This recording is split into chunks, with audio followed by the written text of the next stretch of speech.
नमस्कार. स्वयंपाकघर निलिमा किचनमध्ये आज आपण पावसाळा स्पेशल अगदी छान गरमागरम कुरकुरीत अशी कांद्याची अगदी परफेक्ट अशी भजी कशी बनवायचं ते बघणार. तुम्ही बघू शकाल अगदी छान अशी आपली परफेक्ट कांदा भजी ही तयार आहे. चला आपण लगेचच रेसिपीला सुरुवात करूया.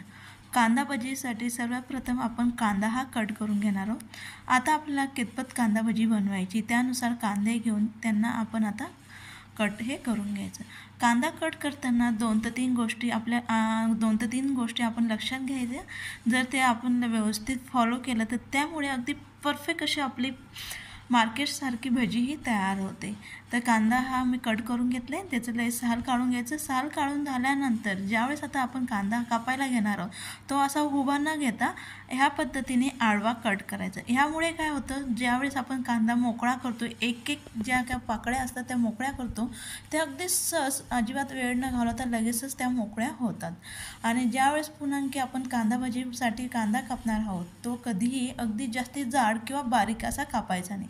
बारीक कापलं तर ज्या वेळेस आपण भजी तळायला घेतो ती लवकर भजी ही तळून होते आणि तो कांदा आणि लवकर देखील तो करपतो. त्यामुळे आपली भजी चविष्ट लागत नाही. आणि जाडसर असा कांदा कापला गेला तर त्या कांद्यामुळे आपली भजी मऊ राहते आणि कुरकुरीत ती होत नाही. म्हणून ह्या पद्धतीने आपण कांदा हा अगदी व्यवस्थित असा कापून घ्यायचा. कांदा आपण कापून एका भांड्यामध्ये मी काढून घेतला. ज्यावेळेस मी लाल तिखट आणि मीठ टाकलं त्यावेळेस व्हिडिओ जरा स्किप झाला आहे. फक्त आपण यामध्ये आवडीनुसार लाल तिखट आणि चवीनुसार मीठ घालून त्याला व्यवस्थित कांद्यामध्ये मिक्स करून घ्यायचं. मीठ आपलं ज्यावेळेस मिठाचं पाणी झाल्यानंतरच आपण यामध्ये आता अगदी थोडं असं बेसन पीठ टाकत जाणार आहोत. जे कांद्याला सुटलेल्या पाण्यामध्येच आपण आता बेसन पीठ हे व्यवस्थित मिक्स करून घेणार. अगदीच जास्ती गरज वाटली तरच आपण शेवटी अगदी थोडंसं पाण्याचा सपका मारायचा. तर जेवढं शक्य आहे तेवढं आपण आता कांद्याच्या पाण्यामध्ये आता याला व्यवस्थित मिक्स करून घेणार आहोत. तर या पद्धतीने आपण व्यवस्थित मिक्स करून घेतले. मिक्स करून झाल्यानंतर जेवढं गरजेनुसार होतं तेवढं आपण कमीत कमी 6 ते 7 मध्यम आकाराच्या कांद्यासाठी 1 वाटी इथे बेसन पिठाचा मी वापर केला आहे. तर ह्या पद्धतीने आपण आता हे कणिक मळून घेतलं आहे. जे कांद्याचं पीठ होतं ते छान मळून घेतलं आहे. आणि सगळ्यात शेवटी जर आता आपल्याला अगदी घट्टसर असं वाटत असेल तर ह्या पद्धतीने अगदी थोडंसं पाण्याचा सपका मारून त्याला व्यवस्थित मिक्स करून घ्यायचं. ह्या पद्धतीने आपण पीठ हे तयार करून घ्यायचं. अजिबात सोडा वगैरे न काही टाकता आज आपण भजी ही अगदी परफेक्ट अशी कुरकुरीत बनवणार आहोत. आणि ज्या वेळेस आपण भजी तळायला घेऊ त्यावेळेस कढई ही अगदी अशी पसरट घ्या. त्यामुळे अगदी छान अशी आपली भजी तळून होते आणि त्यामुळे देखील आपली भजी अगदी परफेक्ट अशी होते. तर आता आपण गोल वगैरे शेप न देता डायरेक्टली ह्या पद्धतीने आपण आता भज्या टाकून घेणार आहोत. जर गोल शेप देऊन जर भजी बनवली तर ती आतमध्ये कच्ची राहते आणि कुरकुरीत अशी आपली भजी ही तळली जात नाही.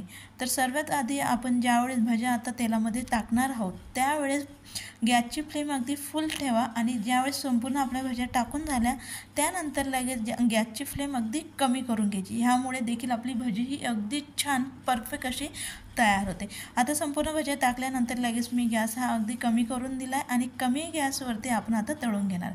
1 ते 2 मिनिटभर यांना असं तळू द्यायचं आणि त्यानंतर पुन्हा आणखी आपण झाऱ्याच्या सहाय्याने याला व्यवस्थित काढून मिक्स करून घेणार आहोत.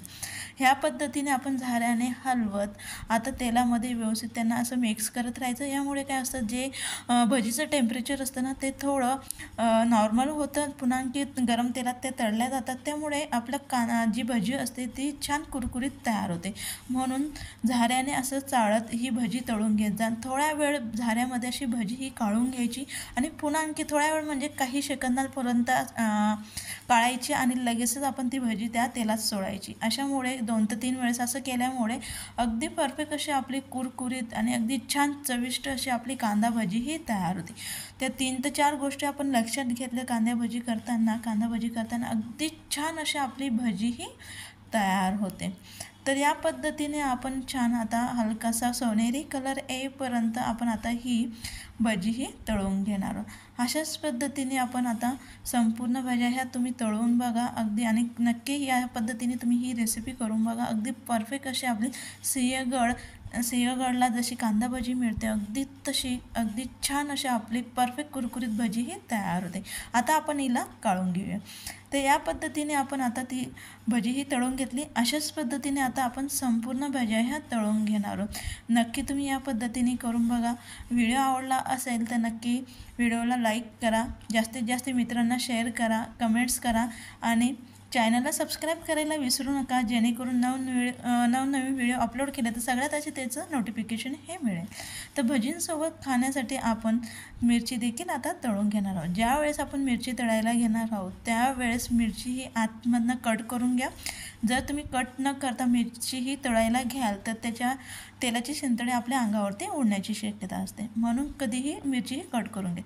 तर बघू शकाल अगदी छान कुरकुरीत आणि अगदी परफेक्ट असा आपल्या भजीला कलर देखील आला आहे. अगदी परफेक्ट असे आपले टेक्स्चर असं आपल्या भजीला आलं आहे. अगदी छान असं आपली भजी ही तयार आहे.